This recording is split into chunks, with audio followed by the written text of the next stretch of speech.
Edda Bohn. Ms. Bohn, a very good morning to you, and thank you so much for joining us. Yes, good morning, and thank you for inviting us, and good morning also to all the viewers. All right. Now, that was a mouthful. I feel like I gave away all the information. But kindly just talk to us about the importance of Namibia to adopt the Eradicating Learning Poverty for All in Africa initiative, and also how does it align with the ministry's broader strategic goal? Yeah, the ministry's strategic goal, of course, the mandate is to provide inclusive quality education in an equitable fashion. So quality education demands for effectiveness and efficiency.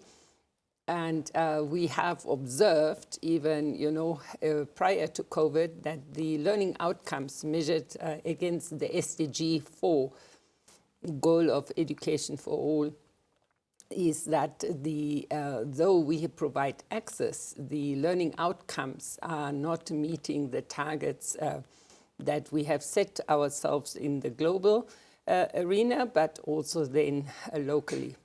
And especially for the African continent and sub-Saharan Africa, it is found that 9 out of 10 children cannot acquire the basic skills by the age of 10. That means basically after 3 years of schooling, that's the foundational phase. And we had, as part of, the response after the pandemic in 2022, we had our national conference on education with the aim to transform education to be relevant and yield the desired outcomes. So as part of that fact-finding and national consultations, nationwide consultations, what was identified also was to really strengthen foundational learning, the foundation phase that is now including, ECD, pre-primary, and grades 1, 2, and 3. All right. So that is for us also a priority. It is embedded in our project charter. The project charter is a cabinet-approved implementation plan that has absorbed all the conference recommendations, and those include a national drive to improve foundational literacy and numeracy. So a part of us having that as a priority, there's also that AU stirred initiative of eradicating learning poverty on the continent. And so for us, it's well aligned in both ways, from us to the AU, but also so that is what we are planning to do. All right. But Ms. Bohn, can you just explain to us in layman term what learning poverty means in Namibian context, and also how widespread the issue is nationally? Yeah, in terms of a national baseline assessment, we have conducted an end of phase that is in November 2024.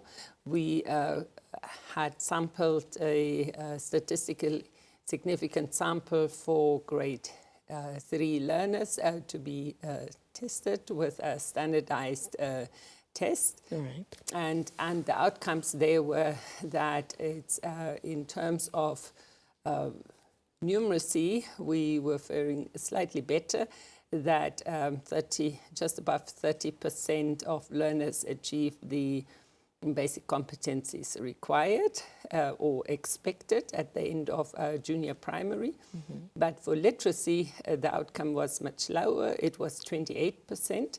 And I mean, if you think of, and that is really where the terminology comes in, learning poverty in terms of learners go to school. Yes, we have a huge enrollment. We have a significant 98% net enrollment. That means learners do go to school, but the attainment, the learning outcomes are not meeting the required standards. And therefore, that term was coined already by the World Bank prior to the pandemic, that the learning poverty was experienced and noticed. Okay. What are some of the expected outcomes of the ELPAF initiative, both short-term and long-term? Yeah, as we say, it's an advocacy campaign. Yeah. That means creating the necessary awareness through all platforms and levels in society. Education, after all, is a shared responsibility. True. and a social enterprise. So we have to work, all of us have to work together in order to make a difference and to really achieve this desired outcome, that learners go to school and do acquire the required basic competencies, because after all, the foundation phase is really what makes the success further on. All right. And as part of that, as I said earlier, ECD and pre-primary are instrumental.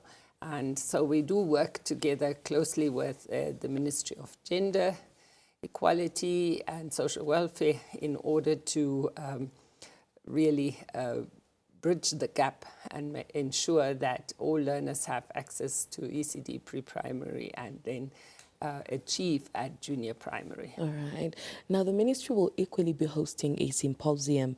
What is the purpose of this upcoming symposium, and also what can the participants expect from this? Yeah, the symposium aims to bring together the academicians, but also local communities and all partners and stakeholders in education, from government to non-governmental organizations, the business sectors, the education managers from all levels, to create a platform for the exchange of best practices and also, research-proven interventions, and to create a larger buy-in and ownership for all the initiatives that the ministry is busy rolling out in partnership with development agencies, the UN agencies. UNICEF is instrumental in assisting the ministry in this regard, but also other development partners, the EU and local initiatives, non-governmental actors that work together with the Ministry of Education. So it's creating that platform for exchange of best practices, and also to, create that critical mass of awareness.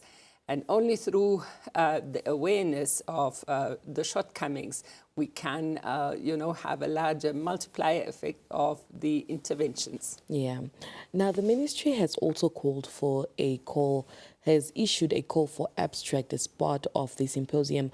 What kind of research or contributions are you hoping to receive, and who is eligible to submit some of this abstract? Yeah, as we said, it's anybody who has done actually formal research in this area. We know that teacher education programs encourage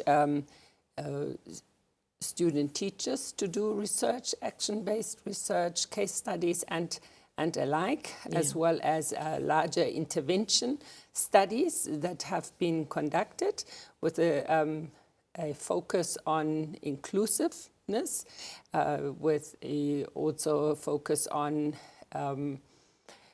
special attention to special needs education, as well as really dismantling the issues around marginalized communities. And then, of course, mother tongue instruction is central to foundational learning. Yeah. Any final remarks, perhaps, before we let you go, Ms. Bohn? Yeah, what I really would like to stress is that the submission for, possible abstracts due date is the 30th of June. Yeah. And then by the 4th of July, we should already give feedback on the peer review, and then to have a good selection of, a kaleidoscope of what is actually currently being done in Namibia, and to showcase that is our intent. So otherwise, I am very excited that this is happening. It's going to be in the Kunene region, in Uchu, at the end of July, and we hope to see a large turnout. Amazing. Well, Ms. Bohn, it's always a pleasure talking to you. Thank you so much for joining us. Thank you so much, and all the best. All right. Good morning. Namibia continues after this. Don't go anywhere.